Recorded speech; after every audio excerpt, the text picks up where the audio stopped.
Thank you. Good evening, everyone. This meeting is being held with the benefit of public notice as required by the Open Public Meetings Act. Madam Clerk, roll call. Mr. Carabelli? Present. Mr. Whalen? Here. Mr. Papero?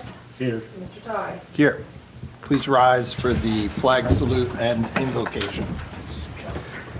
Pledge allegiance to the flag of the United States of America and to the republic for which it stands, one nation, under God, indivisible, with liberty and justice for all. May we please remain standing for the invocation. Dear Lord, may we follow your many examples of kindness and compassion and give selflessly to others without the expectation of anything in return. This evening, let us offer a special prayer to you for those suffering with loss and tragedy due to the California fires. May you be their source of hope as they overcome this tragedy and rebuild. And may we as a council represent the best interest of the wonderful township community. We make all these intentions in your name. Amen. Amen. I'm just going to, Hamilton lost a longtime civil servant, Chris Markley, served with distinction for many years, rose through the ranks to serve as Director of Public Works, died too young recently, so I'm just going to call for a moment of silence for Chris Markley.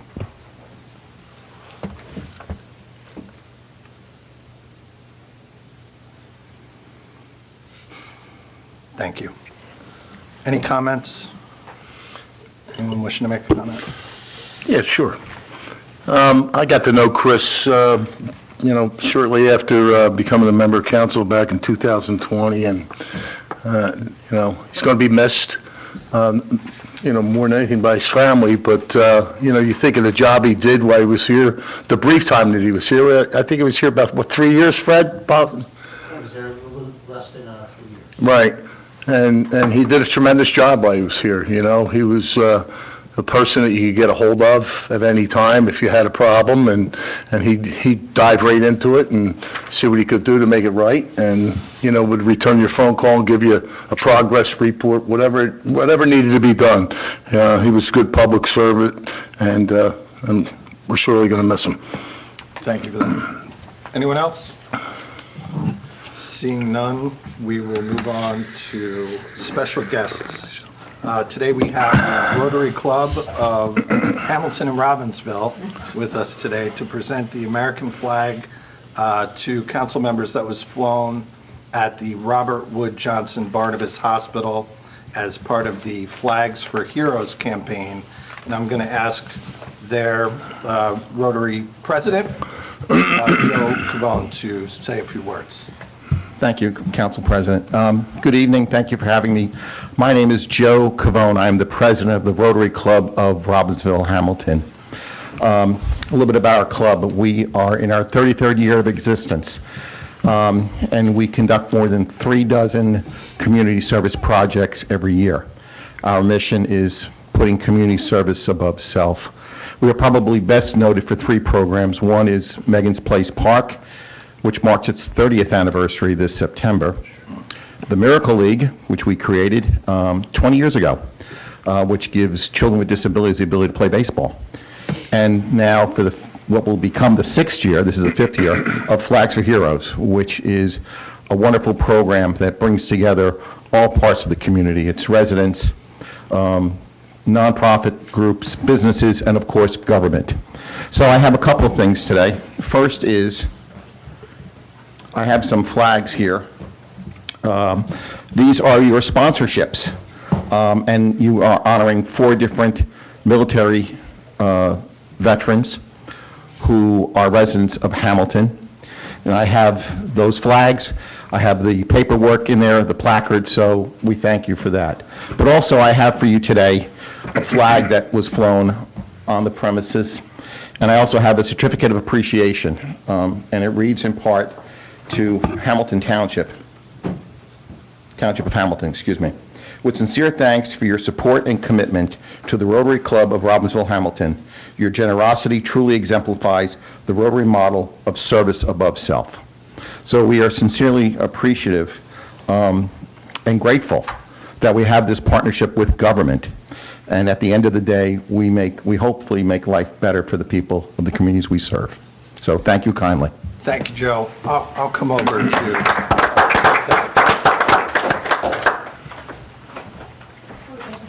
Perhaps we can get a picture with all council.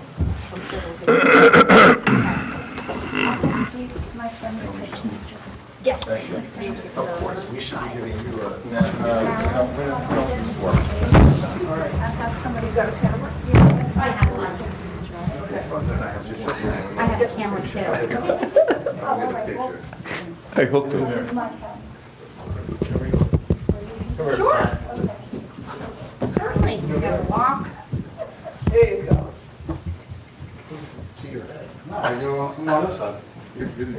We're going between them. Perfect. All right, so we'll do this one first. They can't see that. Oh, I'm sorry. Move into your room, Okay, almost. That's all right. There you go. You're very welcome.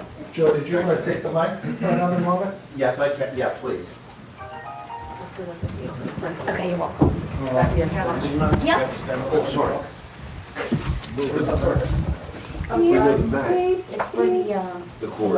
I'll get it. Alice. Can't believe it takes 3 years to do this. All right,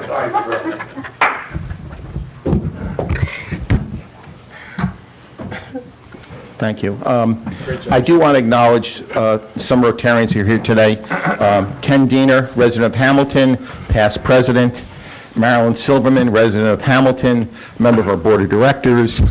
Joanne Bruno, member of our club for a very, very long time, also a resident of Hamilton. So again, thank you for all you do. Thank you. No Thank you. surprise that you're all familiar faces to us. We appreciate the service that you provide to the community. Rotary's clearly, a part of the fabric of our community, so thank you. Thank you. Have any comments? I'll just echo what the council president just said. Thank you for your patriotism. Thank you for altruism, giving back to the community. They're hallmarks of the Rotary. I had the great fortune of being up over the last month or so to get to meet some of the folks, the members that make up your organization, and they're truly committed to this town, and also Robbinsville, but also Hamilton, and they are very civic-minded. So it was great to meet them and interact with them. Thank you for all you do. Yep. For our friends from Rotary, you are welcome to stay for as long as you want tonight, but you're not required to stay. Thank you. Yeah, so anytime you want to duck out. That's what I always say. Thank you so much. Thank you. Thank you. Thanks, guys and ladies. Next is communication C1. No, minutes. Next is the minutes. For consideration, we have the December 3rd, 2024 regular council meeting minutes. Motion to accept the minutes? Motion. Second. Mr. Carabelli? Yes. Mr. Whalen? Yes. Mr. Farrell? Mr. Todd? Yes. 4-0. And now we have communication C1. Communication C1, Girl Scouts of Central and Southern New Jersey request permission to conduct cookie sales at various approved dates and locations to be conducted January 17, 2025. This is retro through March 2025. Can I have a motion? Second. Madam Clerk? Mr. Carabelli? Yes. Mr. Whalen? Yes. Mr. Farrell? Yes. Mr. Todd? 4-0. Now, for the consent agenda, we have one item that we're going to move from the consent agenda and consider it as a separate resolution because we have Director Dumont here and we have our consultant here to discuss our affordable housing plan. So we are going to move that under resolutions. But Director Dumont, is the consultant ready to join us yet, or should we give her? Council President, so once she is, she's going to come in and All right, so we'll proceed with our consent agenda, and then we'll consider the additional, which number is that item? CA37.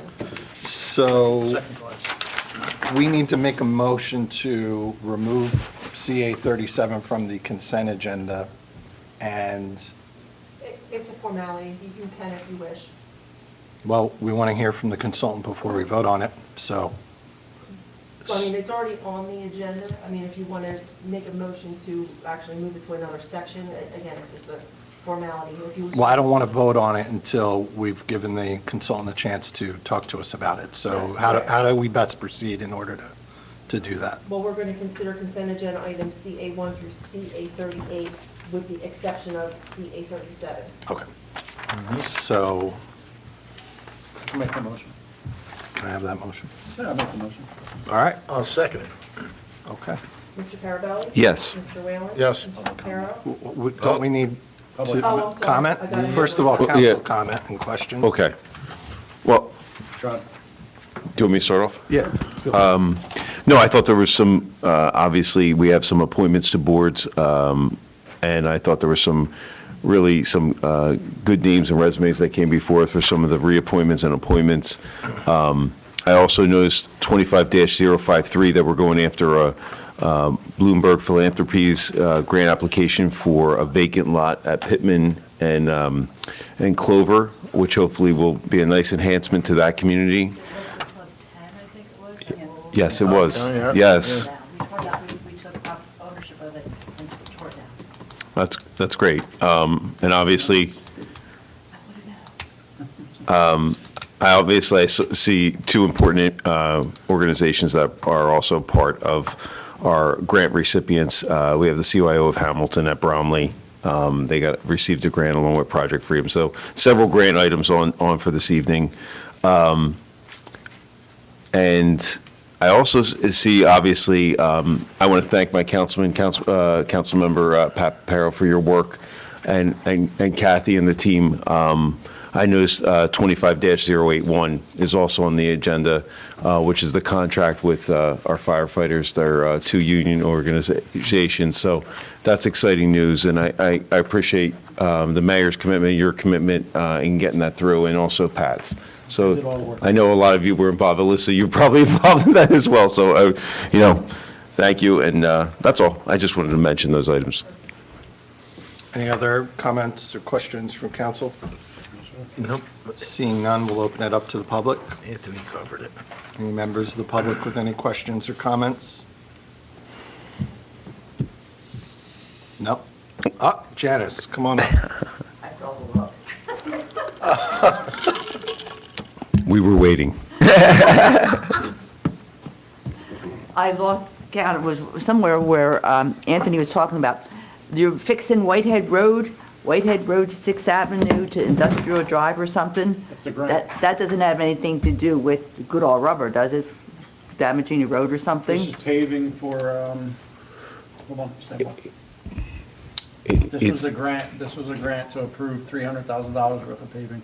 It's right off of Whitehead Road, Sixth Street. 6th Street, that goes all the way to Industrial, I think, back there. Yeah, if I'm it's correct. industrial, yeah. Industrial, I think. I That's saw the map. next to the Goodall, the fire property? I think the 6th all the way Street is the behind last it. street But there. Janice, I think they're separate. This was, I think this was a distance away, not that Definitely far. separate. It's separate, because I looked at the map, it's actually 6, but going towards industrial. Okay. So running parallel, it looks like almost on the map to me to Sweetbriar, if I remember correctly. I don't have it open right now, but I think it runs almost parallel, or, so on that side, Okay. right? Am I correct? Do you have the map open? Because I think that's what I Whitehead remember. Road, East 6th and Industrial. Yeah. Okay. So they're gonna repave that road. Oh, all right. But it had nothing to do with I thought maybe it the had White something Hood, to do no, with that's Goodall. Sweetbriar. No, it did not. Okay, just curious. Like I said, how things are... Hopefully we get there. Don't worry, Whitehead Road is, we're aware. Okay. All righty, very good. I know you're always on the ball. Thanks, Janice. So what had our road? Like I said, how things are written and what they mean are two different ballgames. That's why I asked. Yep. Ask the question. That's the question. And also, Council, I just wanted you to notice that there's one resolution about building the wall That's. Yes. So, East State Street. So East State Street wall repair. That is to protect. Is your mic on? I'm sorry. Probably not. It's going to be a retaining wall. It's a retaining wall for the house on the far left of the whole. So just to take a step back, this is the Brownlee Fire property on Correct. East State Street.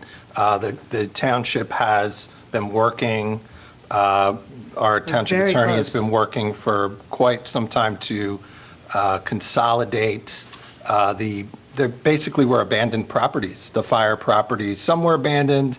There was A It was mixture. it was a challenging puzzle of issues to consolidate ownership. Now you've demolished a lot of the properties. Now you're prepping it and making it safe for the remaining residents on the Yes. block. And a part of that is this wall, this retaining wall to shore up one of the houses now On that the we've left. torn down the others. Yep. Always challenging to tear down row houses without affecting other row houses. So. Council President, if I just wanted to add one little important point I think that needs to be mentioned. This was the wall, if I remember correctly, that we rejected the bid because it was either uncompliant or it was almost $500,000. And the bid that we received this go-around, the proposal that we received is $153,000, so significantly less. So we're saving ourselves a significant amount based on what I calculated from our previously submitted proposal that was rejected. So, And so, and for the purposes of your knowledge, finally, I am waiting for the condemnation hearing dates for the final two houses. And after that, we will own the final two houses of that whole block, including the property behind on Roberts Avenue. So it's a fairly large piece of property that we'll be dedicating towards affordable housing and really, just making that neighborhood great and beautiful. excellent. Extraordinary work. Thank you. Okay, any other questions from the public? Seeing none, I'm going to ask for a motion to, We have the motion from Mr. Caparo and Mr. Whalen. excuse me. Okay. So I'll ask, Madam Clerk, ask for a vote. Mr. Carabelli? Yes. Mr. Whalen? Yes. Mr. Caparo? Yes. Mr. Ty? Yes. Consent agenda passes 4-0. Next, we have ordinance 1-5001. This is an ordinance amending and supplementing the code of the Township of Hamilton, New Jersey, Part 3, Land Use Legislation, Chapter 550, Land Development, Article 4, General Regulations, Design Standards, Section 550-143, Cannabis and Medical Cannabis Establishments. This is second reading and public hearing. This ordinance establishes a minimum distance between cannabis retailers. Any questions or comments? I'll just make the comment that I appreciate the work that the Director of Economic Development, Fred Dumont, put into this, and along with the mayor, in putting together this linear distance between establishments. As we know, we're limited to 5 retail cannabis, 3 retail Class 5 retail cannabis licenses in this town. And I thought it was a good idea to make sure that they weren't clustered together.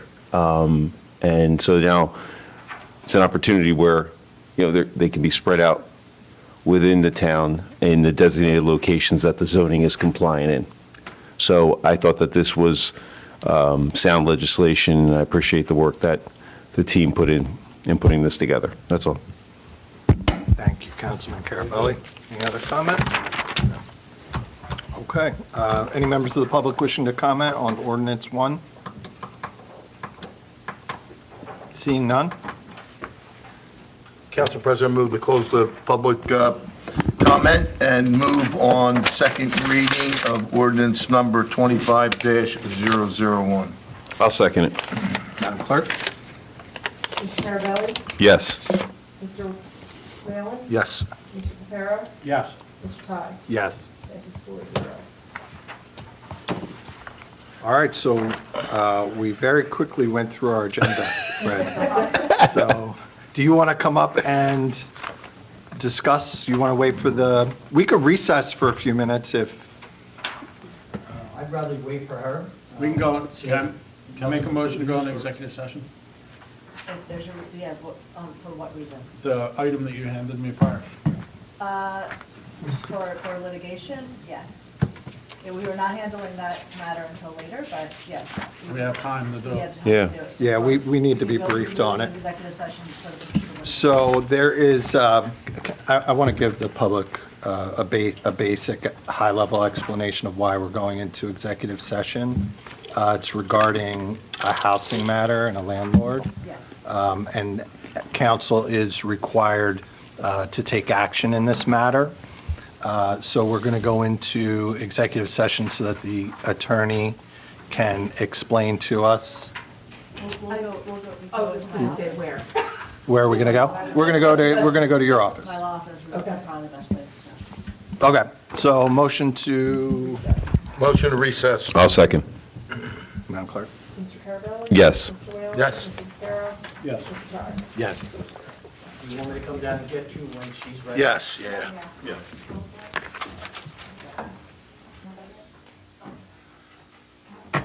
Motion to reconvene, please. Mr. Carabelli? Yes. Mr. Whalen? Yes. Mr. Carroll? Mr. Todd? Yes. And so now we're going to consider consent agenda item number 37. I'm going to read that in record, Madam Clerk. Resolution 3725-080 is a resolution of the Township of Hamilton confirming the fourth round of affordable housing obligations pursuant to Public Law 2024, Chapter 2, and the Fair Share Housing Act, NJSA 52:2017-302. Okay, and this is something where we're into a new 10-year time period for the township, and the consultant had previously... Sorry about that. You good? So we're in a new 10-year time period of our affordable housing commitments, and one of the first steps is for the state to calculate what they feel our affordable housing commitment should be. Fred Duma and his team took a look at that and came up with a different number. And so we have Fred here, along with our consultant, to tell us about their findings. Thank you, Council President. So tonight we have Caroline Ryder from T&M Associates. She's got a brief presentation to you, and also Principal Planner Rob Popper to answer any questions you may have. Thank you. Carol? Thank you. Hi, everybody. Caroline Ryder, hi, with T&M. Are you at the bottom of that mic to see? Is that better? Is that better? There you go. There we go. Thank you. Thanks. So hi again, Caroline Ryder with T&M Associates. Before I get started, I want to make sure that I thank Fred and Rob Poppert and also Madison, who's been really helpful in providing us with information. This has been quite a process to go through all of the DCA parcels, et cetera, and they've really been responsive and helpful, and we couldn't have gotten here to this end game without them. So, if everyone remembers, I was here a few months ago and I gave a presentation on Round 4 affordable housing. I'm not giving a presentation like that tonight. There is no PowerPoint, and I will be brief. But when I spoke then, I did tell everyone that there were some really important deadlines coming up. And the first important deadline is upon us. That is January 31st, and that is the time for the governing body, the mayor and council, to adopt a binding resolution stipulating what its Round 4 affordable housing obligation is. That resolution is binding. Once it is adopted, your Affordable Housing Council has 48 hours to submit the resolution and file an action of declaratory judgment, a DJ action. That all needs to be done within 48 hours after the resolution is adopted. So very, very quickly, as I explained last time, affordable housing does not, although Although municipalities have a responsibility to provide a realistic opportunity for the provision of affordable housing, the obligation does not start at the municipal level. In my mind, it ends there. There is a regional obligation that is calculated, and from that, there is an analysis done. What is looked at and calculated is what is called factors, and those factors are what determines what is Hamilton's obligation. In other words, if we consider the regional obligation to be a pie, how big is your piece of the pie that is your municipal housing obligation? So Hamilton is located in Region 4. Region 4's obligation, total obligation, is $13,822. It is one of the low, I can tell you it's lower than the call I was just on, which was Region 1, and it's definitely also lower than Region 2. Region 4 includes Mercer, Monmouth, and Ocean counties. So pursuant to the legislation that was adopted that amended the Fair Housing Act, there are 3 factors that are considered in determining what is Hamilton's piece of the pie, piece of the $13,822. There are 3 factors. The first is income capacity factor. That is essentially household income data. It is census data. The second is equalized non-residential valuation. That is tax assessment data. The third is what is called land capacity. Those are properties or portions of properties that DCA has identified as being vacant and developable.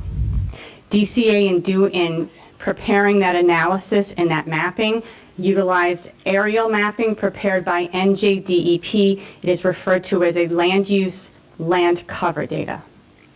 Now the 3 factors are averaged together for what's called an average allocation factor.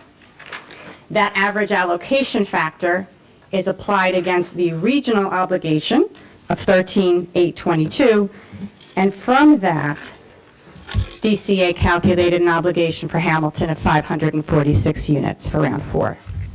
Now DCA's obligations are recommended and non-binding.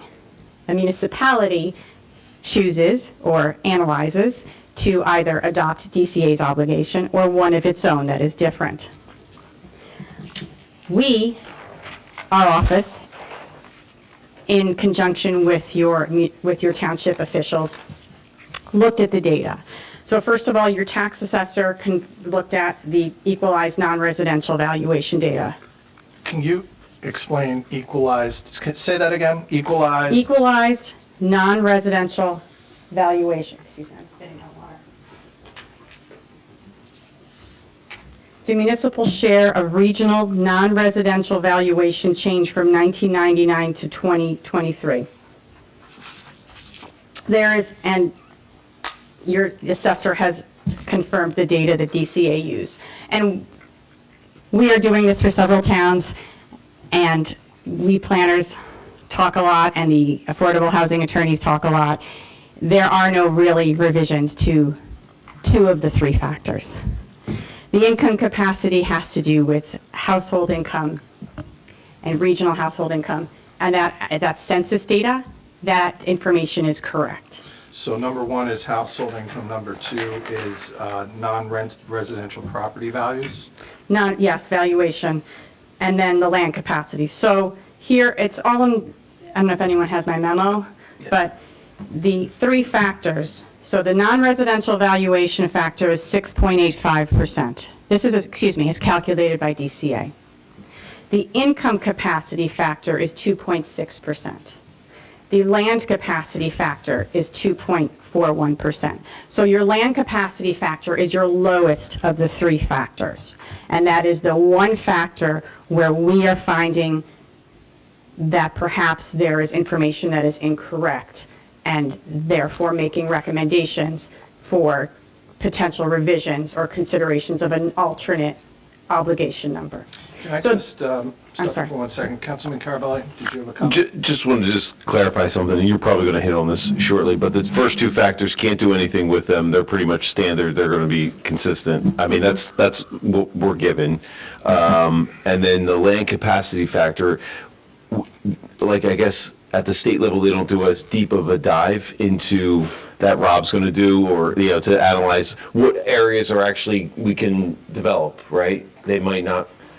Right, so they utilize what's NJDEP area, NJDEP, New Jersey Department of Environmental Protection, aerial mapping. It's called land use, land cover. I remember. And what we are finding is that there are properties or portions of properties identified that are not actually vacant and/or not actually developable. Houses of worship are a big one. They are in every municipality I've looked at, except for one. Yeah. Properties on what's known as the ROSI, the Recreation and Open Space Inventory, properties that were identified as what we call round 3 affordable housing mechanisms. In other words, a property that is used to meet your round 3 affordable housing obligation, therefore, in my opinion, should not be used to calculate an obligation for round 4 if it's the property is being utilized to meet your round 3 obligation. Some of them are very narrow lots, some might have a stream going through them, etc. So yes, you're correct. It's not my intent to be critical of anybody, but the DEP's mapping has its limitations, and that is what DCA utilized in calculation of its land capacity factor. So to your point, yes, Okay. thank you for getting me there quicker. What I'm saying is, of the 3 factors, there are 2 that we believe are accurate and not much we can do with them. It is the land capacity factor that we are finding that offers potential for review and potential for revision. Okay. Thank you. So, you're welcome. So, the 3 factors that are calculated, and again, it's really important to take a look at your land capacity factor, which is what I indicated, is the only one that's available potentially for change, is the lowest of your 3 factors. The 3 factors are averaged together for an average allocation factor. That's applied against your regional obligation. That is therefore the number. What is Hamilton's piece of the pie? So we looked at your land capacity extensively with Rob Poppert, with Fred, with your affordable housing attorney, multiple times. And what we found is that the land capacity factor did include properties that we believe should be removed for the following reasons. Presence of existing construction activity or development approvals. In other words, there are properties that were being built on. Very narrow lots, therefore the properties aren't developable. Properties on the ROSI, as I indicated. Drainage basins, cemeteries, your train station, swamplands, the grounds for sculpture, houses of worship, etc. Local businesses, Anthony Yaros, I guess, which is a local landscaper. So we looked at all those properties. We had multiple meetings with your township staff, what to include, what to exclude, etc. After we excluded all of the properties that we all agreed upon should be excluded, the land capacity was reduced. Initially, DCA identified approximately, and this is all very approximate, 273 acres of vacant land capacity within the township. After removal of all the areas I just mentioned, it was reduced down to about 166 acres. So by reducing that, the land capacity factor was then subsequently reduced from 2.41% to 1.48%. Can you repeat the acreage numbers again? Sure. So DCA identified approximately 273 acres of the land capacity in Hamilton. And then it was Reduced to approximately 166. So that's a bigger, I guess, because the land capacity is such a small percentage of the overall number. Yes. It had less impact than. Yes. Okay. So if, in other words, if we remove your entire acreage of all your land capacity, which we can't do, but hypothetically, if we did, you still would have an obligation. because you have the other two factors. In fact, I looked at another town located elsewhere with a 0 land capacity factor, and it still had an obligation because you have the two other factors that are then averaged together, applied against the regional obligation. The only way to have a 0 obligation is to have none of the other factors be applicable, which wouldn't happen, or to be an urban aid municipality, which does not have an affordable housing obligation. So real fast, Carl, so in that scenario that you just painted where they have a 0 land capacity, would that mean that it would only be rehabilitation, like rather than new construction, because it wouldn't be access to the land? So I gave you two scenarios. An urban aid municipality does not have a round 3 prospective need or new construction obligation, period. They might have a rehabilitation. A municipality with a 0% land capacity That's factor. what I was, yeah. Yes, but it still had the other two factors. Right. No, they would still have some form of an obligation because the 3 factors are averaged together. So you have the 0%, in this hypothetical situation, you have a 0% land capacity factor that's then averaged with 2 other non-zero numbers. So those 3, the 0 plus the 2 non-zero numbers, results in some sort of low average, but an average nonetheless, and that average applied against the regional average results in some very small piece of the pie for another Gotcha. hypothetical municipality. Okay. So Thank you.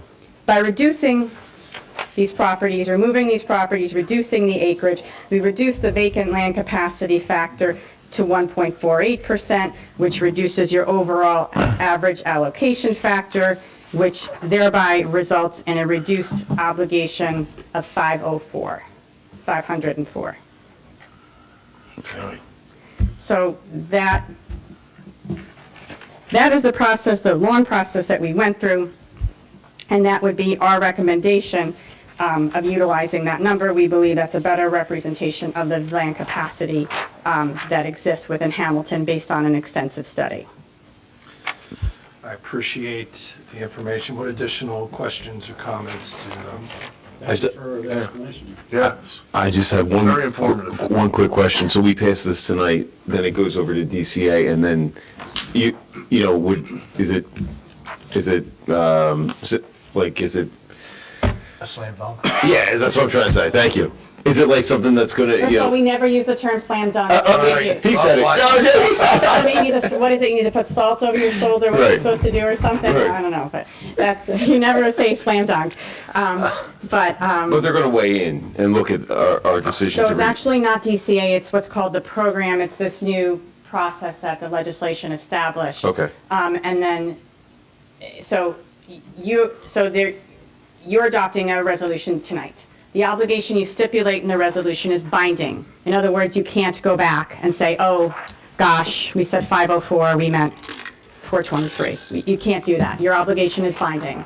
Your Affordable Housing Council will have 48 hours to submit to what's called the program, as well as a DJ action. Then there is, and this is important that everybody understands, there is a new process with the legislation called a challenge. This is something that has not existed within this process before. It is uncharted waters. That means that any interested party can submit a challenge to any obligation. And an interested party, in my mind, is Fair Share Housing Center, a property owner, a developer, and even in some instances, citizens groups, an environmental group, a builders group, things like that. So the challenge process is available until February 28th. So it's not a lot of time, Okay, right? I see that. It's 28 days to 30 days, depending upon when your binding resolution is submitted. Okay. So if there is a challenge submitted by anybody or multiple challenges, then according to the legislation, these challenges are supposed to be reviewed and finalized, determined upon by the end of March. That's a pretty aggressive time frame, right? You have 28 days to submit a challenge, And then by the end of March, they're all going to be resolved. Because what's going to happen is there's going to then have to be hearings between the professionals of whomever has a challenge, your township professionals, et cetera. So that is the schedule that is laid out by the legislation. So I would never say something is or is not a slam dunk. As I said, it's not a term I like to use. I didn't say I that. will say, yes, you didn't say it. I will say that when we did a very thorough review with your township staff, I feel we were conservative. And we literally, within T&M staff would go through lot by lot and then bring certain properties to Fred and Rob's attention and then go with them. I believe actually we had a meeting.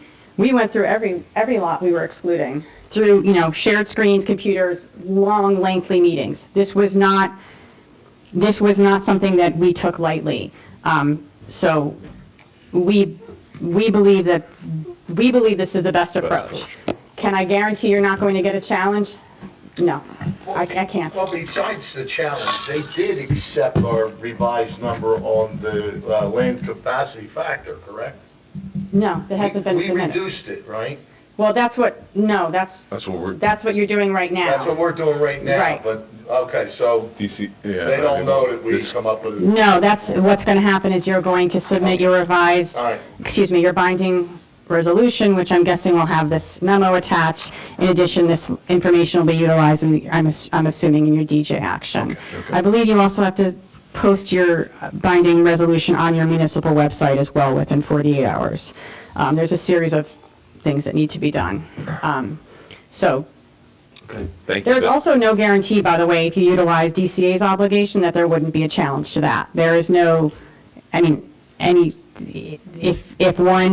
if a developer or the housing center or anybody, any interested party wanted to become involved in any of the obligations, theoretically, they could challenge everything. There's no guarantee that a DCA obligation wouldn't be challenged either. Interesting. So it's going to be an interesting process. Yeah, and it's the first time with this new process. Previously, they've been done in the courts. Now it's overseen by DCA. What's it called? A declaratory Judgment action. So that actually was utilized under round 3. So that's a great point. Round 3 was handled in the courts. There were DJ actions of declaratory judgment filed then. This new process is through the legislation. Interestingly, there are many of us who believe that the DJ action was not supposed to be part of this process with the legislation, but it is nevertheless has been added in. Before that, we utilized a process administratively known as COA, the Council on Affordable Housing, which no longer exists as a result of round 3 and round 4. So we're just in uncharted territories with this legislation, and there's a lot of unknowns, unfortunately. So various parties could challenge Yes. what we are committing to. Yes. What we're committing to. Could the DCA be one of those who challenges, or could they reject our commitment? So I've had that question asked, and I don't know that DCA would rise to the level of an interested party. I don't know that they could or could not. Okay. But Well, we're going to see. I guess. This Yes. seems pretty well thought out and pretty reasonable. The acreage reduction from 273 to 166, and to still have the level of commitment that we have, Yes. seems reasonable. As I indicated, we tried to take a conservative To be kind, approach. it seems reasonable. Thank you. And so then once. No, listen, I appreciate your work on it and the team's work on it to go through parcel by parcel. I know that took many hours of work. Yeah. It's just when you see it, we have a 10-year period to fill this up. Yes, 100%. And there are other, we will be looking at all of the options when we get to the next step, which is preparation of your housing element and fair share plan, that is the plan where we say, okay, how are we going to meet this 506 units? excuse me, 5, I'm sorry. I looked at, I was testing. I was looking at 546, I'm sorry, thank you, yes, which is the obligation. And we are going to be moving forward, I've already actually, yes, thank you, thank you. I've had discussions with Fred, we are moving forward with, scheduling meetings to start for preparation of your plan. I'm not waiting to see if there's a challenge or how long it takes to resolve a challenge or not. We're moving forward with this, this number, and we're going to address what needs to be addressed. The housing element and fair share plan needs to be adopted by your planning board no later than June 30th. That is another really important deadline. And then there will be a challenge time for that after adoption of the housing element and fair share plan. I believe it's through the end of August. So it's a longer challenge time. We have a number of existing affordable units, obviously, like Yes. every town does. I know that in the last 10-year time period, there were some that expired. Yes. And the homeowners actually chose to recommit to the parameters of the affordable housing. And so we were able to meet some of our commitment with folks who chose to, they could have let the affordable housing designation for their units expire and gone Good. to market rate, but they chose for tax purposes and other costs to remain in the program. So that, there may be some ways that that'll help chip away at that number. I agree. I think that there's, you've done a lot, and I think that we're going to be exploring everything as we work towards preparation of your plan. Great. Thank you. Thank you. Thanks everyone involved. Yeah. Thank you, Rob. Geez, I'm good at the moment. If you have any questions, I'll bring it. We appreciate it. So I just Thanks want for to joining us conclude with two today. things. One, outstanding work by Caroline, by Rob, Madison, Nebby in our office, fantastic work. We are not afraid of this number. This 504, we're not afraid of it. At your next meeting, you're going to entertain a proposal from us for a redevelopment designation of a vacant building where we're going to put 50 affordable units in. So that's 50 credits right there, plus possibly some bonus credits. We're in discussions with Habitat for our Homefront and Habitat for Humanity for a 12-unit complex. 504 does not afraid us. We just want to know what the number is. And this reduction, we feel very strongly that if we are challenged, we can win that challenge. So it's great stuff. I would recommend to the council that they support that 504 number and then give us a green light to proceed. So that said, we've had public comment. I'm going to open it up to the public for any questions. Any members of the public wishing to comment? Janice.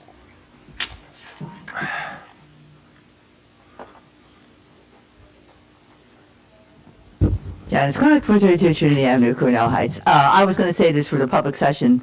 I had a plan to talk, but since you brought it up, I must say I'm very proud of you that you are working on this, because there was an article in the paper, there's 27 municipalities fighting doing this. And I thought it was a compliment to you guys that we are in it, we're doing it, we're supposed to do it, and you're working on it, and you're not fighting it and there were richer communities. There's the paper said 27 of them are going to court on it. And so I'm proud of you that you're doing what you're obligated to do. So very good. Thank you, Janice. Kudos to you. Credit goes to the mayor and his team, and Fred and everybody on the team for being proactive with this. I mean, we had our timeline at that previous meeting. How many months ago you came and joined us and laid it out for us, so we know what to expect, and that's greatly appreciated. And to hear, Fred, your color commentary, if you will, on this was very helpful as well, to put it in perspective. So with that, unless anybody else from the public wishes to comment, then I will look for a motion. Council President, I'll close the public comment and look to move on resolution number 25-080. I'll second that. On the motion, Mr. Carabelli? Yes. Mr. Whalen? Yes. Mr. Capero? Yes. Mr. Ty? Yes. Yes, 4-0. Okay. So now we are going to move to comments from the public.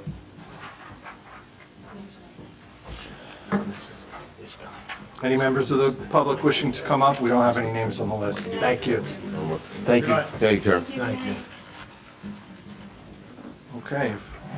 If we don't have any public comment, then we'll go right to council comment. Feel free, gentlemen. I'll keep my remarks very brief on this cold evening.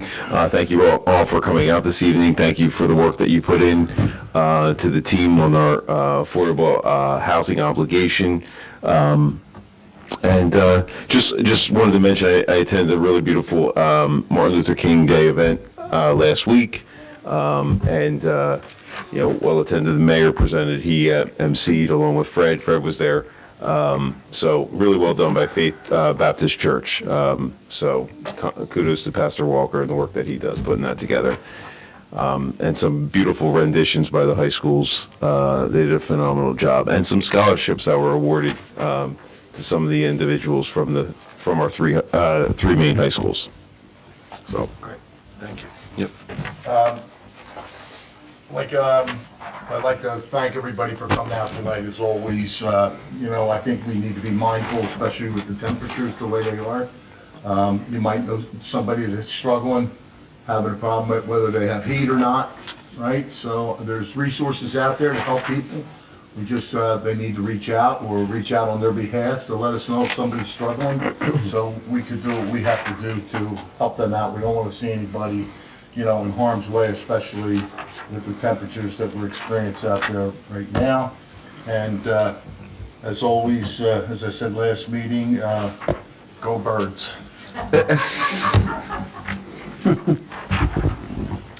I'll leave that one alone. I'll just stick to thanking our professionals. Thank you to Rob. Thank you, Fred, for all your work, all the hard work you put in on this. I know it couldn't have been easy. A couple times you said about the long meetings you've had. So I just want to say thank you to you and the rest of the team, everybody that did put all the work in on that. I appreciate those of you from the public that came out, and to the rest of the team, and have a good night. Yeah, I'll just echo my colleagues' comments. Thank you to our professionals. Thank you to the mayor for his leadership on this on the housing issue, and another over $1 million in grants tonight. So continue to see the administration proactively working to bring more services and save the taxpayers money. So I appreciate that. And with that, this meeting is adjourned. Thank you. Very good. Good night, everybody. Thank you, Fred. Thanks, Fred. Yeah, you got this down pretty good now, Rick. Are we done?